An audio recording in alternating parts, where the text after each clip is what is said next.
ಮಿತ್ರರೇ, ನಾನು ಹನುಮಂತ ಅಂಕುಶ್. ನನ್ನ ಅಂಕುಶ್ ಸ್ಮಾರ್ಟ್ ಮನಿಗೆ ಸ್ವಾಗತ. ಇವತ್ತು ಧಾರವಾಡದ ಹೈಕೋರ್ಟ್ ನ್ಯಾಯಮೂರ್ತಿ ಶ್ರೀ ವಿ ಶೇಷಾನಂದ ಅದ್ಭುತ ಮಾತುಗಳನ್ನು ತಮ್ಮ ಭಾಷಣಗಳಲ್ಲಿ ಅಳವಡಿಸಿಕೊಂಡಿದ್ದಾರೆ.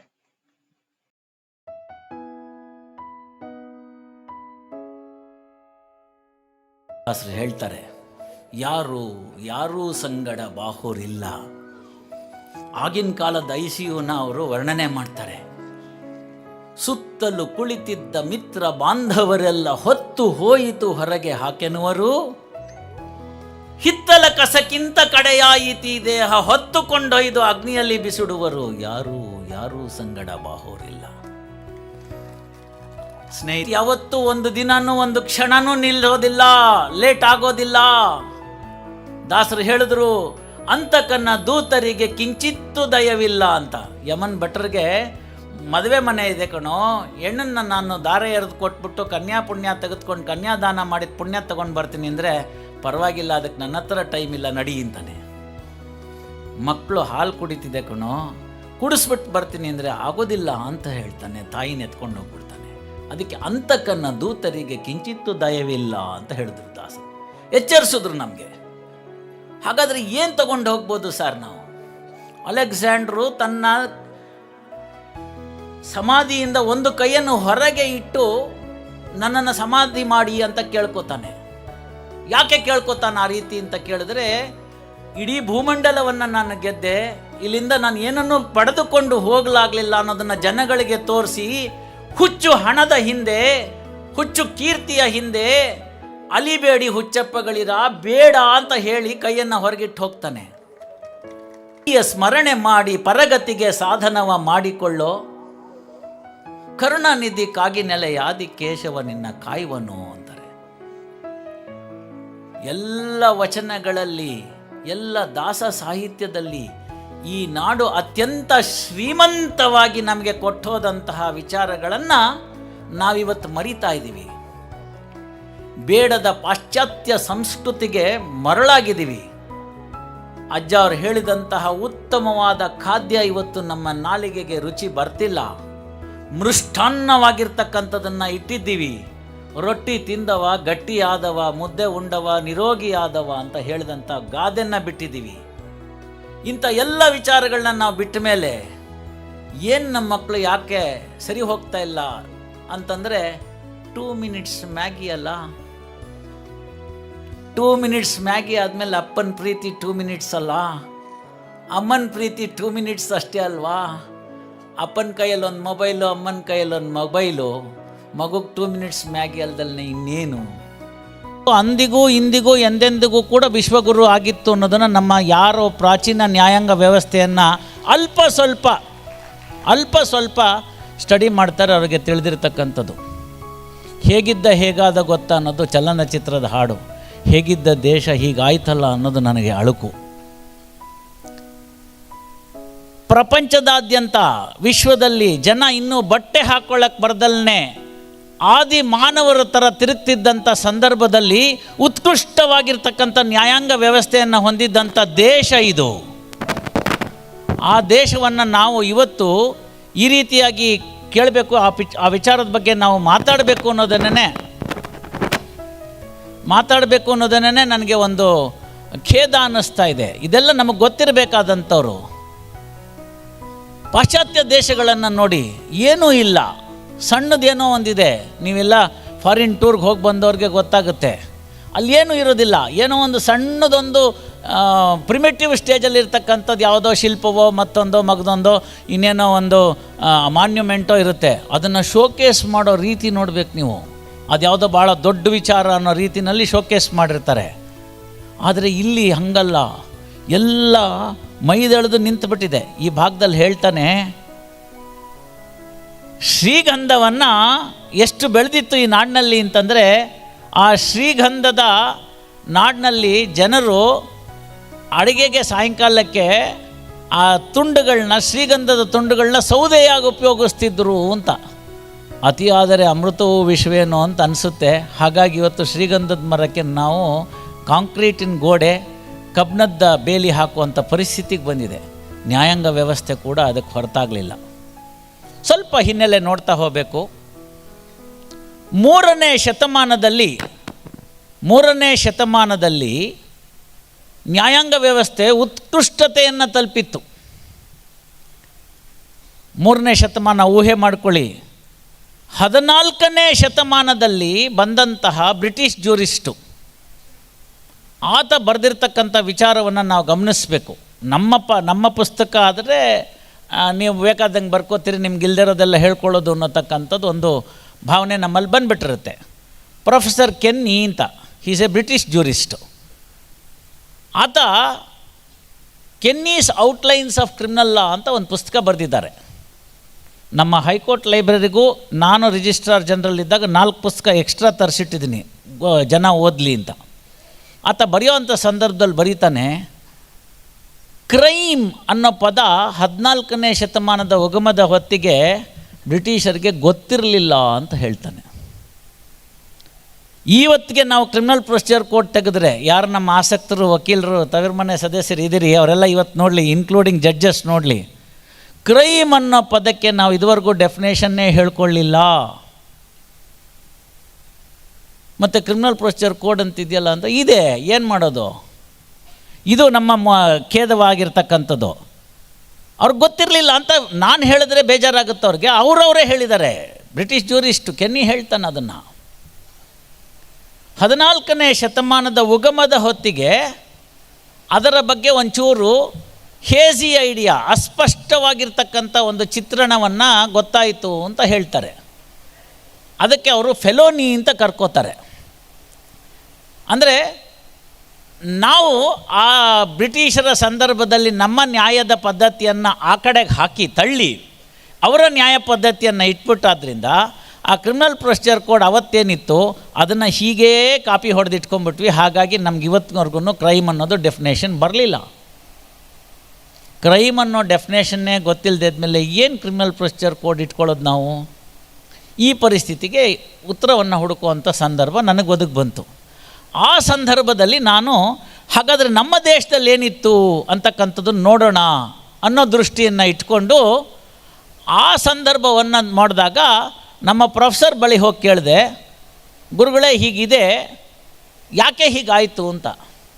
ಆಗ ಅವರಂದರು, ನೋಡಪ್ಪ, ಇದು ನಿನಗೆ ಹಾಳಿಲ್ಯದ ಗಂಟಲೋಳು ಕಡಬಂ ತುರುಕಿದಂತೆ ಅಂತಾಗುತ್ತೆ. ನಿನಗಿನ್ನೂ ಅಷ್ಟು ಜ್ಞಾನ ಇಲ್ಲ, ಆದರೆ ಒಂದೊಂದೇ ಕೊಡ್ತಾ ಹೋಗ್ತೀನಿ, ಅದನ್ನು ಓದ್ತಾ ಹೋಗು. ನೀನು ಓದ್ತಾ ಹೋದ ಹಾಗೆ ನಿನಗೆ ಗೊತ್ತಾಗ್ತಾ ಹೋಗುತ್ತೆ ಅಂತ ಹೇಳಿ ಕೆಲವು ಪುಸ್ತಕಗಳನ್ನು ಕೊಟ್ಟರು. ಆ ಪುಸ್ತಕಗಳನ್ನೆಲ್ಲ ನಾನು ಅಭ್ಯಾಸ ಮಾಡಿದೆ. ಇವತ್ತಿಗೆ ಕೂಡ ಯಾವುದೇ ಲೆಕ್ಚರ್ ನಾನು ಪ್ರಾರಂಭ ಮಾಡೋಕ್ಕೆ ಮುಂಚೆ ಮನಸ್ಸಿನಲ್ಲಿ ನನ್ನ ಗುರುಗಳಿಗೆ ವಂದಿಸಿ ನಾನು ಪ್ರಾರಂಭ ಮಾಡ್ತೀನಿ. ಹಾಗೆ ನೋಡಿದಾಗ ನಮ್ಮ ಭಾರತದಲ್ಲಿ ಇದ್ದಂಥ ನ್ಯಾಯಗಳು, ನ್ಯಾಯದ ತತ್ವಗಳು ಯಾವ ರೀತಿ ಇತ್ತು ಅಂತ ಕಂಪೇರ್ ಮಾಡ್ತಾ ಹೋಯಿತು ಅಂತಂದರೆ ಬಹಳ ಬಹಳ ಬಹಳ ಖುಷಿ ಸಿಕ್ಕುತ್ತೆ. ಇವತ್ತೇನು ನಾವು ಮಾಡ್ರನ್ ಪ್ರಿನ್ಸಿಪಲ್ಸ್ ಅಂತ ಕರ್ಕೋತೀವಿ, ಅವೆಲ್ಲ ಹಳೆದಾಗೋಗಿದ್ದದ್ದು, ಅವೆಲ್ಲ ಇದ್ದಿದ್ದಂಥದ್ದು ಅಂತ ನನಗೆ ಭಾಳ ಖುಷಿ ಆಗ್ಬಿಡ್ತು. ಹಾಗಾದರೆ ಸರ್ ನಾನು ಅದರ ಮೇಲೇ ಥೀಸಿಸ್ ಬರಿತೀನಿ ಅಂತ ಹೇಳಿ ನಾನು ML ಥೀಸಿಸ್ಗೆ ಆ ಸಬ್ಜೆಕ್ಟ್ನ ಆಯ್ಕೆ ಮಾಡಿಕೊಂಡೆ. ಆ ಸಂದರ್ಭದಲ್ಲಿ ನಮ್ಮ ಭಾರತದಲ್ಲಿದ್ದಂಥ ನ್ಯಾಯ ತತ್ವಗಳನ್ನು ನಾನು ತಿಳ್ಕೊಳ್ತಕ್ಕಂಥ ಅವಕಾಶವನ್ನು ನನಗೆ ಒದಗಿ ಬಂತು. ಭಂಡಾರ್ಕರ್ ಓರಿಯೆಂಟಲ್ ರಿಸರ್ಚ್ ಇನ್ಸ್ಟಿಟ್ಯೂಟ್ ಅಂತ ಪುಣೆನಲ್ಲಿದೆ, ಹಾಗೆ ನಿನಗೆ ಗೊತ್ತಾಗ್ತಾ ಹೋಗುತ್ತೆ ಅಂತ ಹೇಳಿ ಕೆಲವು ಪುಸ್ತಕಗಳನ್ನು ಕೊಟ್ಟರು. ಆ ಪುಸ್ತಕಗಳನ್ನೆಲ್ಲ ನಾನು ಅಭ್ಯಾಸ ಮಾಡಿದೆ. ಇವತ್ತಿಗೆ ಕೂಡ ಯಾವುದೇ ಲೆಕ್ಚರ್ ನಾನು ಪ್ರಾರಂಭ ಮಾಡೋಕ್ಕೆ ಮುಂಚೆ ಮನಸ್ಸಿನಲ್ಲಿ ನನ್ನ ಗುರುಗಳಿಗೆ ವಂದಿಸಿ ನಾನು ಪ್ರಾರಂಭ ಮಾಡ್ತೀನಿ.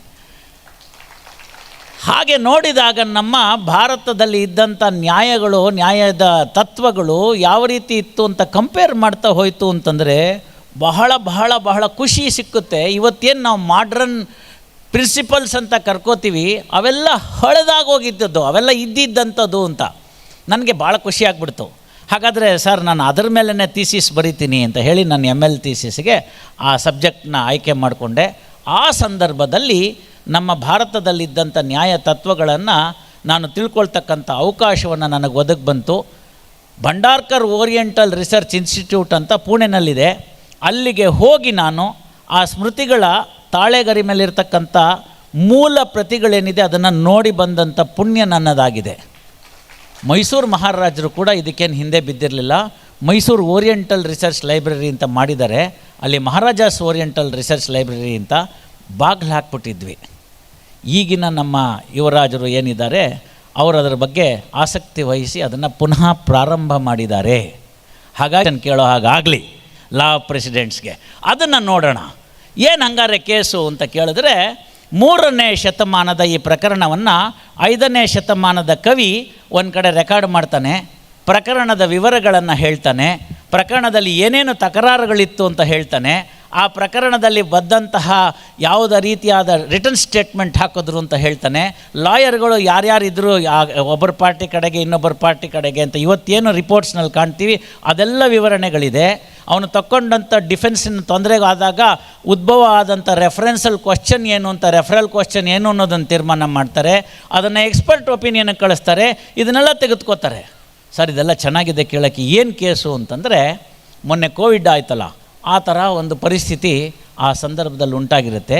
ಶ್ರೀಧರ ಅಂತಕ್ಕಂಥವನು ಆ ಮಹಿಧರ ಅನ್ನೋರ ಮರಿತಾತನಿಗೆ, ಮುತ್ತಾತ ಅಲ್ಲ ದಯಮಾಡಿ ಅರ್ಥ ಮಾಡ್ಕೊಳ್ಳಿ, ಮರಿತಾತನಿಗೆ ಗ್ರೇಟ್ ಗ್ರ್ಯಾಂಡ್ ಫಾದರ್ಗೆ ದುಡ್ಡನ್ನು ಡೆಪಾಸಿಟ್ ಅಂತ ಇಟ್ಟಿರ್ತಾನೆ.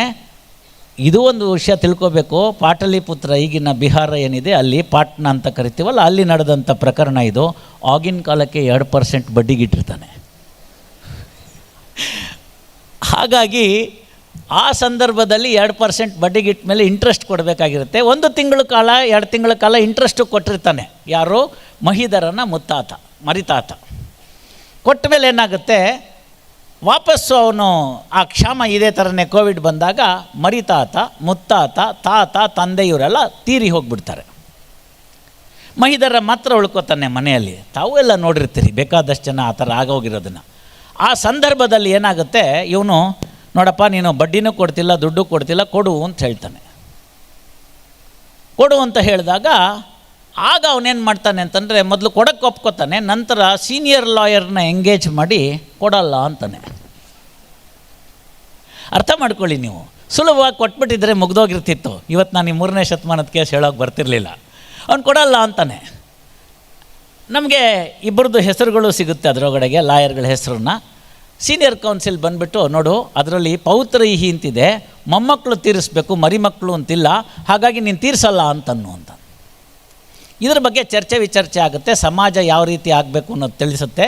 ಹಾಗೆ ಆದಾಗ ನ್ಯಾಯ ತತ್ವಗಳಲ್ಲಿ ಪೌತ್ರೈಹಿ ಅಂತ ಪದ ಇದೆ. ಪೌತ್ರೈಹಿ ಅಂತ ಪದ ಇರೋದ್ರಿಂದ ಮೊಮ್ಮಕ್ಕಳುಗಳು ಅಂದರೆ ಅದನ್ನು ಪ್ಲೂರಲ್ ಅಂತ ತಿಳ್ಕೊಳ್ಬೇಕೇ ಹೊರತು so on and so forth ಅಂತ it would gone to the next generation ಅನ್ನೋ ಆರ್ಗ್ಯುಮೆಂಟನ್ನು ಇಡ್ತಾರೆ. ಜಡ್ಜಿಗೆ 1 ಸೆಕೆಂಡ್ ಕನ್ಫ್ಯೂಸ್ ಆಗುತ್ತೆ. ಆಗ ರಾಜನೇ ಜಡ್ಜು.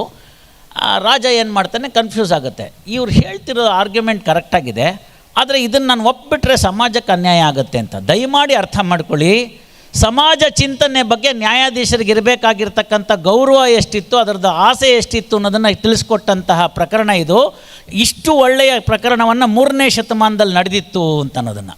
ಆಗ ನ್ಯಾಯಾಧೀಶರು ಅಂದರೆ ರಾಜ ಏನು ಮಾಡ್ತಾನೆ, ಇದು ಯಾಕೋ ಗೊಂದಲಮಯವಾಗಿದೆ, ಕನ್ಫ್ಯೂಸ್ ಆಗುತ್ತೆ ಅಂತ ಹೇಳಿಬಿಟ್ಟು ಅದನ್ನು ಎಕ್ಸ್ಪರ್ಟ್ ಕಮಿಟಿಗೆ ರೆಫರ್ ಮಾಡ್ತಾನೆ. ಇವತ್ತು ಲಾರ್ಜರ್ ಬೆಂಚಿಗೆ ರೆಫರ್ ಮಾಡ್ತೀವಿ ಅಂತಾರಲ್ಲ ಆ ತರಹ ಯೋಚನೆ ಮಾಡಿ.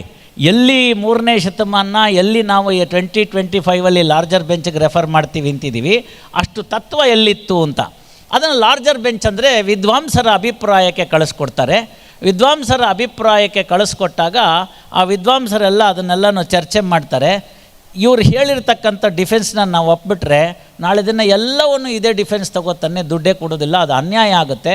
ಹಾಗಾಗಿ ಅವನು ಕೊಟ್ಟಂಥ ಶ್ರೀಧರ ಕೊಟ್ಟಂಥ ಹಣ ಏನಿದೆ ಅದು ಅವನ ಕೈಯಲ್ಲಿ ಇನ್ನೂ ಇದೆ. ಅವನು ತಾನು ಇಸ್ಕೊಂಡಿಲ್ದಲ್ಲೇ ಇರ್ಬೋದು, ಅವರ ಮರಿತಾತನಿಂದ ಇಸ್ಕೊಂಡಿದ್ದಾನೆ, ಮುತ್ತಾತ ಮರಿತಾತನಿಂದ. ಹಾಗಾಗಿ ನೀವು ಅದನ್ನು ಇಸ್ಕೊಳ್ಬೇಕಾಗುತ್ತೆ ಅಂತ ಹೇಳಿ ಅದನ್ನು ಕೊಡಬೇಕಾಗುತ್ತೆ ಅಂತ ಅಭಿಪ್ರಾಯಪಟ್ಟು ಒಂದು ನಿರ್ಣಯ ಬರ್ತಾರೆ.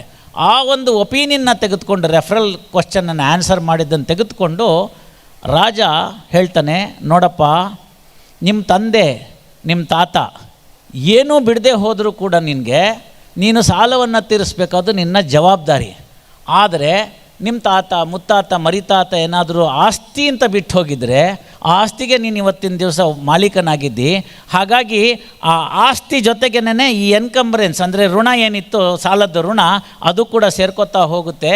ಆದ್ದರಿಂದ ನೀನು ಕೊಡಬೇಕಾಗುತ್ತೆ ಅಂತ ಹೇಳಿಬಿಟ್ಟು ಡಿಕ್ರಿ ಮಾಡ್ತಾರೆ ಸೂಟ್ ಡಿಕ್ರಿ ಮಾಡಿದ್ದು ಅಷ್ಟೇ ಅಲ್ಲ, ಈ ಥರ ಡಿಫೆನ್ಸ್ ತೊಗೊಂಡಂಥ ಲಾಯರ್ಗೆ, ಡಿಫೆನ್ಸ್ ಲಾಯರ್ಗೆ ನಿನ್ನ ಈ ಒಂದು ಕೃತ್ರಿಮತೆಯನ್ನು ತೋರಿಸಿದೆಯಲ್ಲ, ನಾಳೆಯಿಂದ ನೀನು ಪ್ರಾಕ್ಟೀಸೇ ಮಾಡಬೇಡಪ್ಪ ಅಂತ ಹೇಳಿದ್ದಂಥ ದೇಶ ಇದು. ಎಷ್ಟರಲ್ಲಿ ನಾವು ಕಂಡಿದ್ದೀವಿ? ನ್ಯಾಯಾಲಯದ ಆದೇಶವನ್ನು ಉಲ್ಲಂಘಿಸಿದ್ದಾನೆ ಅಂತ ಸಂಪೂರ್ಣವಾಗಿ ತೀರ್ಮಾನವಾದರೂ ಸಹ ₹1 ಹಾಕ್ಬಿಟ್ಟು ಬಿಟ್ಬಿಟ್ವಲ್ಲ, ನಾಳೆಯಿಂದ ಪ್ರಾಕ್ಟೀಸ್ ಮಾಡಬಾರ್ದು ಅಂದ್ಬಿಟ್ಟಿದ್ರೆ ಚೆನ್ನಾಗಿರ್ತಿತ್ತಲ್ವ? ದಯಮಾಡಿ ಎಲ್ಲ ಚಿಂತನೆ ಮಾಡಬೇಕಾಗಿರ್ತಕ್ಕಂಥದ್ದು. ಯಾಕೆಂದರೆ ನ್ಯಾಯ ಅಂತಕ್ಕಂಥದ್ದು ಸಮಾಜಮುಖಿಯಾಗಿರಬೇಕು. ನಾವು ಕೊಡ್ತಕ್ಕಂಥ ತೀರ್ಪು ಸಮಾಜಕ್ಕೆ ಅನುಕೂಲವಾಗ್ತಕ್ಕಂಥ ತೀರ್ಪಾಗಬೇಕು.